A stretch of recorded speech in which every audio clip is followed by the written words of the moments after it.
എന്താണ് ഇഡിയും പിണറായി വിജയനും പിണറായി വിജയന്റെ മകളും തമ്മിലുള്ള പ്രശ്നം? കുറേ പേരാണ് എനിക്ക് പേഴ്സണലി മെസ്സേജ് അയക്കുന്നത്. എല്ലാവർക്കും വാർത്ത കാണുന്നുണ്ട്, പക്ഷേ എന്താണ് യഥാർത്ഥത്തിൽ സംഭവം എന്ന് ആർക്കും അറിയത്തില്ല. എന്ത് പ്രശ്നവും ഞാനൊരു വീഡിയോ ക്ലിപ്പ് വെച്ച് തരാം. ആ ഒരു വീഡിയോ കാണുമ്പോൾ നിങ്ങൾക്ക് എല്ലാം ക്ലിയർ ആയി കൃത്യമായിട്ട് മനസ്സിലാവും. എന്താണ് പിണറായി വിജയന്റെ മോള് ചെയ്ത കുറ്റം A to Z കാര്യം നിങ്ങൾക്ക് മനസ്സിലാവും. ആ ഒരു വീഡിയോ ദൃശ്യം ഞാനിപ്പോൾ വെച്ച് തരാം. അതിനു മുമ്പ് ഒരു കാര്യം പറയുകയാണ്, നിങ്ങൾ ഇതൊന്ന് കാണണം. അതായത് ഇഡി സഞ്ചരിക്കുന്ന കാറിന്റെ ഗ്ലാസിന്റെ ചില്ലാണ് CPM പ്രവർത്തകർ തകർത്തത്. അത് ആര് തകർക്കുന്നു എന്ന് ക്യാമറയിൽ ക്ലിയർ ആയി കൃത്യമായിട്ട് കാണുന്നുണ്ട്. അവനെ വെറുതെ വിടോ? അതായത് കേന്ദ്ര ഏജൻസി ഇഡിയുടെ വണ്ടിയാണ്. നരേന്ദ്രമോദി അവരെ വെറുതെ വിടോ? എന്റെ CPMകാരാ, ഇത്തിരിയെങ്കിലും ബോധം വേണം, ഇത്തിരിയെങ്കിലും വിവരം വേണം, ഇത്തിരിയെങ്കിലും വിദ്യാഭ്യാസം വേണം. നിന്റെ കൂടെ പാർട്ടി നിൽക്കോ? അതായത് CPMന്റെ വലിയ വലിയ ഓഫീസിൽ നിന്ന് കിട്ടുന്ന വിവരം ചില്ല് തകർത്ത് ഞങ്ങൾക്കറിയത്തില്ല, ഞങ്ങളല്ല എന്നാണ്. ആ തകർത്തവനില്ലേ പിണറായി വിജയന് ജയ് വിളിച്ചിട്ട് ആ തകർത്ത ആ ചെങ്ങായിനെ അറസ്റ്റ് ചെയ്യുമ്പോൾ അവന്റെ വീട്ടുകാർക്കാണ് പോകുന്നത്. ഇവന് ഈ ചില്ലിന് കല്ലെറിഞ്ഞ അവന് 5 രൂപ പോയിട്ട് ഒരു ചായയുടെ പൈസ ആരെങ്കിലും കൊടുത്തിട്ടുണ്ടോ? നാണമുണ്ട്. ഇത്തിരിയെങ്കിലും ചിന്തിക്കും മനുഷ്യ. ഒരു പിണറായി വിജയന് വേണ്ടിയിട്ട് ഇത്ര വലിയ റിസ്ക് എടുക്കാൻ നിന്റെ ആരാണ് പിണറായി വിജയന്? ഓക്കെ, ഞാൻ ഒരു കാര്യം പറയുക. ഇപ്പൊ കോൺഗ്രസിന്റെ ആയാലും VD സതീശന്റെ വിഷയമാണെങ്കിലും രാഹുൽ മാങ്കൂടത്തിന്റെ വിഷയമാണെങ്കിലും പിണറായി വിജയന്റെ വിഷയമാണെങ്കിലും കേന്ദ്രത്തിൽ നിന്ന് ഒരു ഏജൻസി അന്വേഷിക്കാൻ വരുമ്പോ നമ്മൾ അവരുടെ കാറ് തകർക്കുന്നത് തെറ്റാണ്. അതിന് തക്കതായിട്ടുള്ള ശിക്ഷ നമുക്ക് കിട്ടും. അത് നമ്മളിപ്പം ഈ പറയുന്ന പിണറായി വിജയൻ ഉണ്ടാവില്ല, രാഹുൽ ഉണ്ടാവൂല, ഈ പറയുന്ന VD സതീശൻ ഉണ്ടാവില്ല, ആരും ഉണ്ടാവില്ല. അത് ചിന്തിക്കുന്ന ബോധം വേണ്ടേ CPM പ്രവർത്തകരെ? അവരുടെ അമ്മമാര് കരയുകയാണ് വീട്ടിലിരുന്നിട്ട്. ഞങ്ങളുടെ മക്കൾക്ക് എന്ത് ഭ്രാന്താണ് ദൈവമേ ഈ കൊടുത്തത് എന്ന് ചിന്തിക്കണ്ടേ? ഇത് എന്തിന് റിയാക്ട്? ഇനിയെങ്കിലും പഠിക്കാൻ വേണ്ടിയിട്ടാണ്. അത് എറിഞ്ഞവരുടെ ഇനി പറഞ്ഞിട്ട് കാര്യമില്ല, അവർ ഉറപ്പായിട്ടും അകത്തിടും. മിനിമം 10 വർഷം ജയിൽ ശിക്ഷ എന്തായാലും കേട്ടോ. ഒരു പാർട്ടിക്കാരും ഒരു മണ്ണാങ്കാട്ടും ഉണ്ടാവില്ല. പിണറായി വിജയനെ വെറുതെ അല്ല ചോദ്യം ചെയ്യാൻ വന്നത്. അദ്ദേഹത്തിന്റെ മകൾ ചെയ്ത കുറ്റം കൊണ്ടാണ്, അദ്ദേഹത്തിന്റെ മകൾ അറസ്റ്റ് ചെയ്യാൻ വേണ്ടിയാണ് ഇഡി വന്നത്. അല്ലാതെ വെറുതെ ഇപ്പൊ ഞാൻ വെറുതെ ഇരിക്കുന്ന എന്നെ പിടിച്ചിട്ട് അറസ്റ്റ് ചെയ്യുമ്പോൾ ചില്ല് തകർത്തെങ്കിൽ നമുക്ക് പറയാം, കോടതിയിലെങ്കിലും വാദിക്കാം. ഇതിപ്പോ കോടതിയിൽ പോലും വക്കീലിന്റെ ഫീസ് കൊടുക്കാൻ പോലും ഒരു മനുഷ്യൻ പോലും നിങ്ങൾക്ക് ഉണ്ടാവില്ല. ചില്ല് തകർത്തവരെ പ്രതിഷേധിക്കൂ റോഡിലൂടെ സിന്താബ് വിളിച്ചിട്ട്. ഇതൊക്കെ നിങ്ങളെ മറ്റെടുത്ത പ്രതിഷേധമാണോ? ഓക്കെ, ഞാൻ വിഷയത്തിലേക്ക് കടക്കാൻ പോകുന്നു മനുഷ്യന്മാരെ. എന്താണ് യഥാർത്ഥത്തിൽ വിഷയം അത് ഞാൻ വെച്ചു തരാം. ഇപ്പോ CPM പ്രവർത്തകർ പറയുന്നത് ഈ ഫോട്ടോ കാണിച്ചിട്ടാണ്. അതായത് ഈ പറയുന്ന നമ്മുടെ നരേന്ദ്രമോദിക്കൊപ്പം VD സതീശന് ഇന്നലെ കൂടിക്കാഴ്ച നടത്തി. അതാണ് അപകടത്തിന്, അതായത് ഈ പറയുന്ന പിണറായി വിജയനോ ചോദ്യം ചെയ്യാനുള്ള കാരണം അതെന്നാണ് കമ്മികൾ പറയുന്നത്. നാണവും മാനവും ഇല്ലാത്ത കമ്മികളെ. എന്താണ് പ്രശ്നം? നമ്മുടെ സായി കൃഷ്ണ സീക്രട്ട് ഏജന്റ് പറയുന്നുണ്ട്. നിങ്ങൾ ഇതൊന്ന് കേട്ട് നോക്കണം. ക്ലിയർ ആയി കൃത്യമായിട്ട് നിങ്ങൾക്ക് അറിയാൻ പറ്റും. ഓക്കെ, എന്താണ് ആക്ച്വലി സംഭവം എന്ന്. അതിന് മുമ്പ് ലൈക്ക് ചെയ്യണം, ഒന്ന് സബ്സ്ക്രൈബും കൂടി ചെയ്യണം. ഓക്കെ. പിണറായിയുടെ വീട്ടിൽ ED റെയ്ഡ്. കേരളത്തിലെ കമ്മികൾ കരയുകയാണ്. പിണറായി വിജയനെ പിടിക്കാനല്ല ED വന്നത്. പിണറായി വിജയന്റെ മകൾ വീണ വിജയൻ ഒരു കമ്പനി ഉണ്ട്, എക്സാലോജിക് സൊല്യൂഷൻസ്.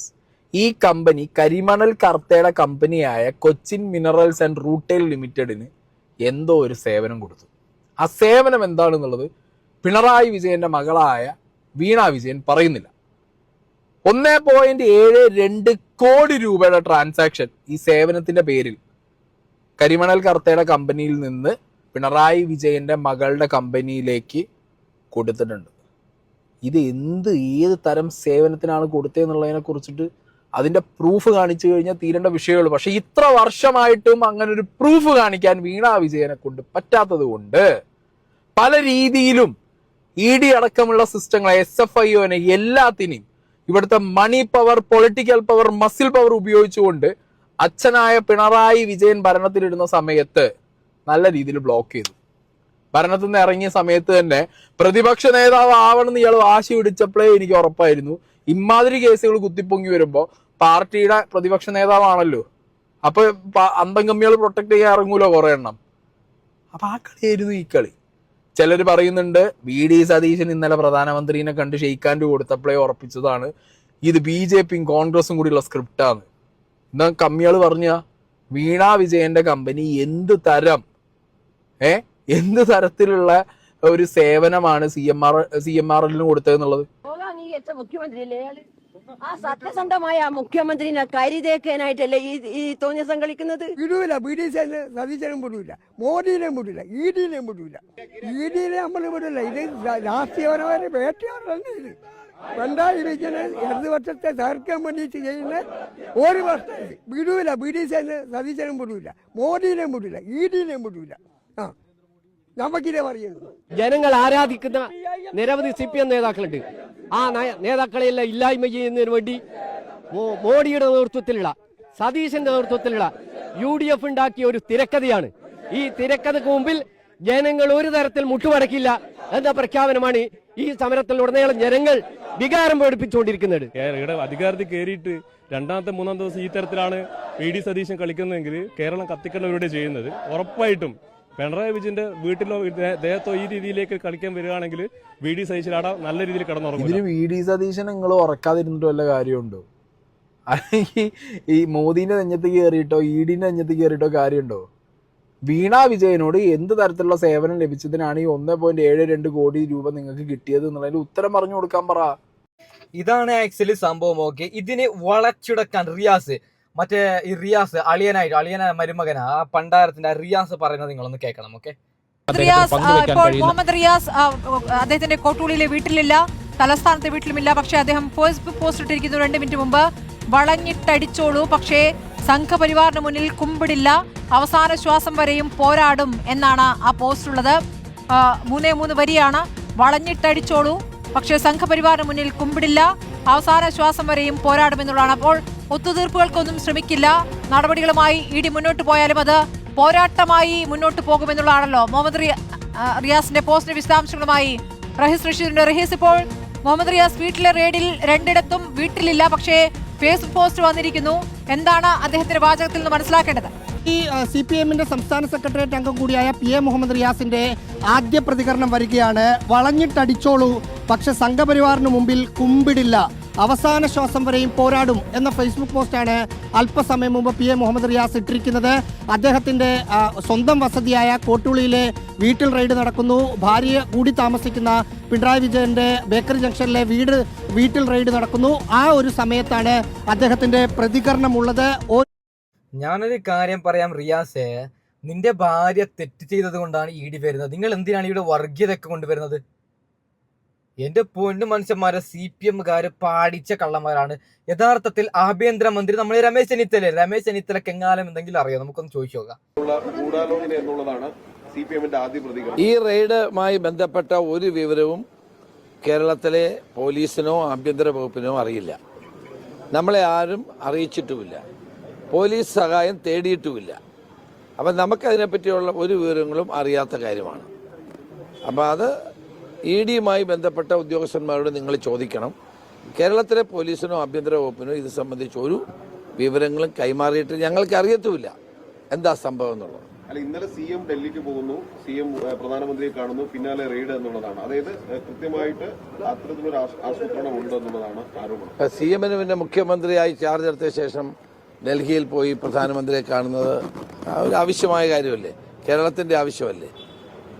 പിണറായി വിജയൻ മുഖ്യമന്ത്രിയായിരുന്നപ്പോൾ എത്രയോ തവണ പോയി കണ്ടു. അതൊക്കെ റൊട്ടീനായിട്ടുള്ള ഗവൺമെന്റ് നടപടികളുടെ ഭാഗമല്ലേ? അത് ഇതുമായിട്ട് എന്തിനാ കൂട്ടിക്കുഴയ്ക്കുന്നത്? അപ്പോൾ അത് എന്താണ്, ആ രാഷ്ട്രീയ ഉദ്ദേശം എന്താണെന്ന് എല്ലാവർക്കും മനസ്സിലാവുമല്ലോ. എനിക്കത് മാത്രമേ അതിനെപ്പറ്റി പറയാനുള്ളൂ. ഓക്കെ, രമേശ് ചെന്നിത്തല പറഞ്ഞ 100%. ഞാനൊരു കാര്യം, രമേശ് ചെന്നിത്തല ഒന്നും അറിയത്തില്ലെന്നേ. ഇതൊക്കെ EDയാണ്, കേന്ദ്രമാണ് തീരുമാനിക്കുന്നത്. ഇവർ തെറ്റ് ചെയ്തത് കൊണ്ട് കേന്ദ്രം അന്വേഷിക്കാൻ വന്നത് അത്രമാത്രമാണ് ഈ ഒരു കഥയിലുള്ളത്. കേന്ദ്രത്തിന്റെ ജോലിയാണ്. എന്തൊക്കെയാ നമ്മൾ ഈ കാണുന്നത്? നിങ്ങൾ ഈ ഒരു വീഡിയോ ക്ലിപ്പും കൂടി കാണണം. കല്ലെറിയുന്നതടക്കം കാണുന്നുണ്ട്. ഓക്കെ,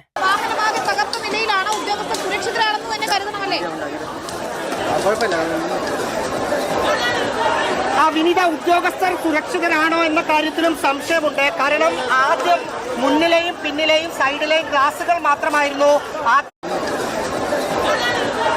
വിനീത, ഉദ്യോഗസ്ഥർ സുരക്ഷിതരാണോ എന്ന കാര്യത്തിലും സംശയമുണ്ട്. കാരണം ആദ്യം മുന്നിലെയും പിന്നിലെയും സൈഡിലെയും ഗ്ലാസുകൾ മാത്രമായിരുന്നു ആദ്യ വാഹനത്തിൻ്റെത് തകർത്തത്. പക്ഷേ ഇവിടെ നിന്ന് മുന്നോട്ട് പോയി ഏതാണ്ട് ഒരു 50 മീറ്റർ കഴിഞ്ഞപ്പോൾ ആ വാഹനം മൊത്തത്തിൽ അതിന്റെ മൊത്തം ചുറ്റും പ്രവർത്തകർ കൂടി നിന്ന് അടിച്ചു തകർക്കുന്ന കാഴ്ചയാണ് കണ്ടത്. അതായത് വാഹനത്തിന് അകത്ത് നിന്ന് ഉദ്യോഗസ്ഥരെ കൂടി കാരണമായി ആക്രമിച്ചോ എന്ന സംശയമുണ്ട്. അതാണ് വിനീത, കല്ലുണ്ട്, കുപ്പിയുണ്ട്, ചെരുപ്പുണ്ട്. അതിനൊപ്പം ഇവിടെ കിടക്കുന്ന എല്ലാ സാധനങ്ങളും വെച്ച് പ്രവർത്തകർ എറിയുകയാണ്. ആദ്യത്തെ വാഹനത്തിനാണ് ഏറ്റവും കൂടുതൽ പരിക്ക്. ഇപ്പോഴും ആ വാഹന വ്യൂഹത്തിന് മുന്നോട്ടേക്ക് പോകാൻ കഴിഞ്ഞില്ല. അതായത് നിങ്ങൾ കണ്ടോ കല്ലെറിയുന്ന ദൃശ്യം എല്ലാം ഉണ്ട്. ഉറപ്പായിട്ടും എറിഞ്ഞ മറ്റവന് നിങ്ങൾക്കൊക്കെ 8ന്റെ പണി വരാണ്ട് മാപ്പ് പറഞ്ഞിട്ട് ഒരു കാര്യവുമില്ല. വീട്ടുകാരല്ല, അമ്മ ആരെങ്കിലും ഉണ്ടെങ്കിൽ ഒന്നൊക്കെ നല്ല രീതിക്ക് ഒന്ന് സംസാരിക്കും. ഓക്കെ, നിങ്ങൾക്ക് ഇങ്ങനെ തന്നെ വേണം. നിങ്ങളൊക്കെ എപ്പോഴാണ് പഠിക്കുന്നത്? ഓക്കെ, അപ്പോൾ തൽക്കാലം വൈൻഡപ്പ് ചെയ്യണം. അടുത്ത വീഡിയോ ഇടം വരാം. Okay, by.